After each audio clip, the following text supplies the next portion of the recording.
Hello everyone, smart art classes में आपका स्वागत है। जैसे कि हमने अपनी बहुत दिनों से कोई वीडियो नहीं अपलोड की है, तो आज हमने सोचा कि क्यों ना आपके सामने एक नई वीडियो लेकर आई जाए जो आपके लिए बहुत ही महत्वपूर्ण है। जैसे कि आर्ट से तैयारी करने वालों के लिए सबसे ज़्यादा ज़रूरी है आर्ट का सिलेबस। वो अपने सिलेबस के ज़रिए, अपने सिलेबस के थ्रू अपनी तैयारी को और अच्छा बेहतर बना सकते हैं। तो सबसे पहले हमें जिसका एग्ज़ाम देने जा रहे हैं तो उसके सिलेबस के बारे में थोड़ी सी नॉलेज ज़रूर होना चाहिए। तो आज हमने सोचा कि क्यों ना आज हम आपके सामने टीजीटी, पीजीटी, आर्ट्स का सिलेबस शेयर करें। अगर आपको हमारी वीडियो पसंद आई हो तो प्लीज़ हमारे चैनल को लाइक, शेयर, सब्सक्राइब और कमेंट कीजिए। अगर आपको हमारी क्लास में या हमारी वीडियो में कुछ कहना हो या हमसे कुछ रिक्वायरमेंट हो तो प्लीज़ प्लीज़ प्लीज़ कमेंट करके हमें ज़रूर बताइए। आज हम आपके सामने कला से रिलेटेड अपना पहला टॉपिक कला पढ़ाएंगे, जो है इस प्रकार।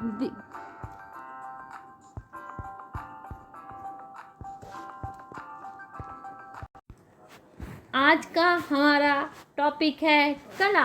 आइए फ्रेंड, आपको आज हम कला के बारे में बताते हैं कि कला क्या होती है। वैसे कला का जो मानवीय अर्थ होता है, मानवीय भावों की अभिव्यक्ति अथवा प्रकाशन ही कला होता है। यानी कि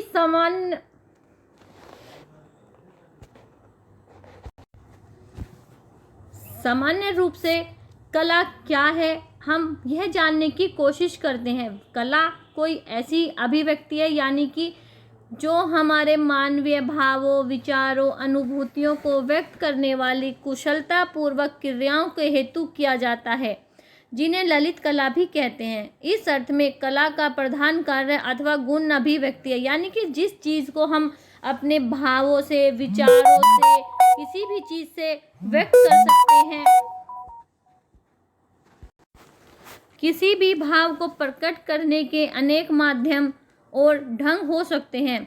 कलात्मक अभिव्यक्ति के हेतु व्यंजन के माध्यम से, जैसे कोई भाषा से, कोई शारीरिक चेष्टाओं से, रंगों से, ध्वनि से आदि का कलापूर्ण प्रयोग अनिवार्य है, क्योंकि हर व्यक्ति में हर गुण तो होते नहीं है। इसी प्रकार कला का प्रकट करने का सबका अलग अलग स्वरूप होता है। जिस कलाकृति में अभिव्यंजना की सफलता है वही सुंदर है, और जो कृति अभिव्यंजना में वाद है, असफल है, वह कुरूप है। यानी कि जो देखने वाले को आनंद प्रदान करे वह कला अच्छी है, और जिसे देखकर कलाकार के मन में कोई भावना उत्पन्न हो वह क्या होती है, वह कुरूप होती है। यानी कि कोई चीज़ देख के जब मन में अंदर से यह भाव उत्पन्न हो कि यह बहुत सुंदर है तो वह कला है। तो आगे आइए, अब हम आपको कला के अर्थ के बारे में बताते हैं। कला संस्कृत भाषा का शब्द है जिसकी उत्पत्ति कल धातु से मानी जाती है, जिसका मतलब है सुंदर, मधुर, कोमल या सुख लाने वाला। कुछ विद्वानों ने इसकी उत्पत्ति कर धातु से मानते हैं, जिसका अर्थ होता है प्रसन्न करना या मस्त करना। कुछ विद्वान इसे कै अर्थात आनंद के रूप में लेते हैं, यथात कै लति तदति कला। क्षेमराज ने, यानी कि क्षेमराज ने शिव स्वरूप विमर्शनी में लिखा है,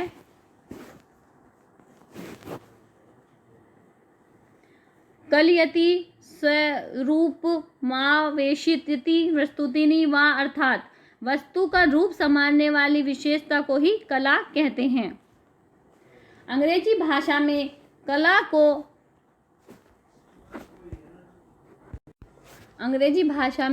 कला को आर्ट कहा जाता है। इसकी शब्द की उत्पत्ति प्राचीन लैटिन के आर्स शब्द से हुई है। यह भी हमसे क्वेश्चन पूछा जा सकता है कि आर्ट शब्द किस भाषा का है, आर्ट शब्द किस भाषा का है, और आर्ट शब्द की उत्पत्ति कब हुई थी। तो आर्ट शब्द की उत्पत्ति 13वीं शताब्दी में हुई थी, और अंग्रेजी भाषा में कला को आर्ट कहा जाता है और लैटिन भाषा में कला को आर्ट्स के नाम से जाना जाता है। आर्ट को फिर ग्रीक रूपांतर टेक्ने या टेक्निक से भी जाना जाता है, जिसका अर्थ है नैपुण्य या विशेष। नैपुण्य का मतलब होता है जो सर्वगुण संपन्न होता है, उसे हम आर्ट कहते हैं। भारत में कला शब्द का सर्वप्रथम प्रयोग ऋग्वेद में मिलता है। यह भी पूछा जा सकता है कि कला का उद्भव कब हुआ था, तो कला का उद्भव सर्वप्रथम ऋग्वेद काल में माना जाता है।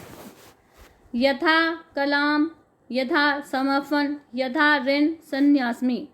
कला शब्द का यथार्थवादी या प्रमाणिक प्रयोग प्रथम शताब्दी में सर्वप्रथम भारत मुनि के नाट्य शास्त्र से मिलता है। यानी कि कला शब्द का जो अर्थ है वो सर्वप्रथम भारत मुनि के नाट्य शास्त्र में मिलता है। प्राचीन भारतीय साहित्य में कला के लिए शिल्प और कलाकार के लिए शिल्पी शब्द का प्रयोग होता है। शिल्प और कला दोनों शब्दों का अलग अलग प्रयोग सर्वप्रथम भारत मुनि ने अपने नाट्य शास्त्र में किया है, किंतु इनमें क्या भेद है यह उन्होंने स्पष्ट नहीं किया है। पन्निनी ने अष्टधाई में नर्तक, वादक और गायकों को शिल्पी कहा है। जैसे कि हमने अभी ऊपर पढ़ा था कि कला के लिए शिल्प और कलाकार के लिए शिल्पी। तो जो नर्तक होते हैं यानी कि डांस करते हैं, जो वादक जो बजाते हैं, जो गायक जो गाते हैं, उनको क्या कहा है पन्निनी ने अष्टधाई में? उन्हें शिल्पी कहा है। कौशिकी ब्राह्मण में नृत्य और गीत को शिल्प माना गया है। ललित विस्तार में 86 कलाएं हैं। प्रबंध कोश में 72 हैं। यजुर्वेद, कामसूत्र, कादम्बनी, अग्निपुराण तथा सुख नीति अनुसार में क्रमश 64 कलाओं का वर्णन मिलता है। अगर आपको हमारी वीडियो पसंद आ रही हो तो प्लीज़ लाइक, शेयर, सब्सक्राइब और कमेंट कीजिए और हमारी वीडियो को ज़्यादा से ज़्यादा शेयर कीजिए, जिससे कि हम अपनी नेक्स्ट वीडियो और अच्छी बनाने की कोशिश की जाए। यजुर्वेद में 64 कलाओं का सर्वप्रथम उल्लेख मिलता है, जिसे वात्स्यायन ने अपने काम सूत्र में क्रमबद्ध तरीके से उल्लेख किया है। यानी कि अगर क्वेश्चन बनता है कि यजुर्वेद में कितनी कलाओं का वर्णन है, तो 64 कलाओं का। और सर्वप्रथम उल्लेख किसने किया था? वात्स्यायन ने अपने काम सूत्र में किया था।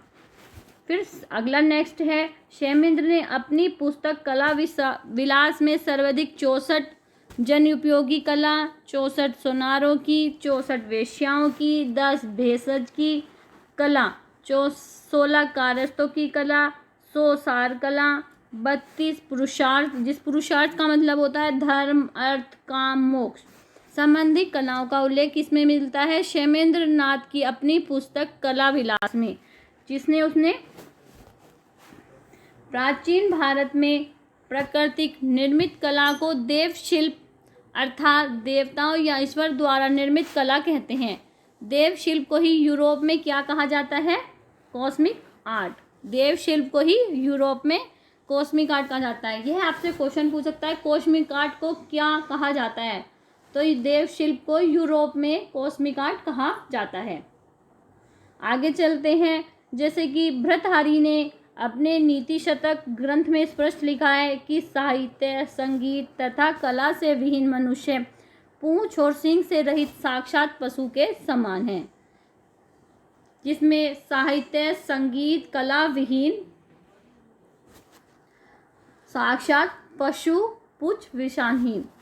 अगर आपको हमारी वीडियो पसंद आ रही हो तो प्लीज़ लाइक, शेयर, सब्सक्राइब ज़रूर करना। कला की परिभाषा, आज का हमारा नेक्स्ट टॉपिक है कला की परिभाषा। कला विद्वानों एवं कला मर्मज्ञों ने कला को निम्नलिखित प्रकार से परिभाषित किया है। पहली डेफिनेशन है, कला सत्य की अनुकृति है। यह कथन है प्लेटो का। नेक्स्ट है, कला अनुकरण है। ये कहा है अरस्तु ने, यानी कि कला हम किसी के द्वारा ऑब्जर्व करके सीख सकते हैं। तीसरा है, कला दमित वासनाओं का उभरा हुआ रूप है, फ्रायड ने।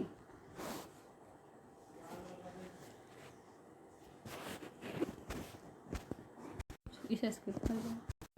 कला भावों की क्रिया, रेखा, रंग, ध्वनि या शब्द द्वारा इस प्रकार अभिव्यक्त करना जिसे देखने या सुनने वाले के मन में वही भाव जागे, उसे कहा है टॉलस्टॉय ने।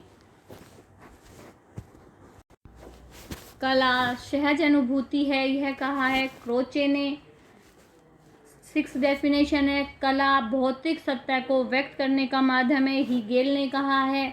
7th वाली डेफिनेशन है, कला में मनुष्य अपनी अभिव्यक्ति करता है, रविंद्रनाथ टैगोर ने कहा है। कला मनुष्य में अपनी अभिव्यक्ति करता है, यह किसने कहा है? रविंद्रनाथ टैगोर ने। अगर आपको यह हमारी अच्छी लग रही हो तो आप इसका स्क्रीनशॉट भी ले सकते हैं, और नहीं तो कहीं भी अपनी एक कॉपी पेन लेके ज़रूर बैठिए और इनको नोट जरूर करिए। नेक्स्ट है हमारा, ईश्वर की कर्तव्य शक्ति का मानव द्वारा शारीरिक तथा मानसिक कौशल पूर्ण निर्माण कला है, जयशंकर प्रसाद ने कहा है। किसने कहा है? जयशंकर प्रसाद ने। नेक्स्ट है, जिस गुण या कौशल के कारण किसी वस्तु में उपयोगी गुण और सुंदरता आ जाती है, कला है, डॉक्टर श्याम सुंदर दास। नेक्स्ट है हमारी, जो अभिव्यक्ति के आह्लादक या रंजक स्वरूप है उसे कला कहते हैं, हर्बर्ट रीड ने कहा है। नेक्स्ट, कला विचारों तथा भावों की अभिव्यक्ति है, रस्किन ने कहा है। नेक्स्ट है, मनुष्य की आंतरिक अभिव्यक्ति ही कला है, डॉक्टर श्याम बिहारी अग्रवाल ने कहा है। मनुष्य की आंतरिक अभिव्यक्ति ही कला है, यानी कि अपने भावों को व्यक्त करना ही क्या होता है? कला होता है। अब हम अपनी आगे का पार्ट आपको कल बताएंगे, जिसमें हम बताएंगे कला के प्रकार, कला के आधुनिक कला में वर्गीकरण और भारतीय चित्रकला में कला की विशेषताएं। और अगर आपको हमारी वीडियो, अब हम हफ्ते में आपके सामने 2 वीडियो अपलोड किया करेंगे, सैटरडे और संडे। अगर आपको हमारी वीडियो पसंद आई हो तो प्लीज़ हमारे चैनल को सब्सक्राइब कीजिए। Thank you.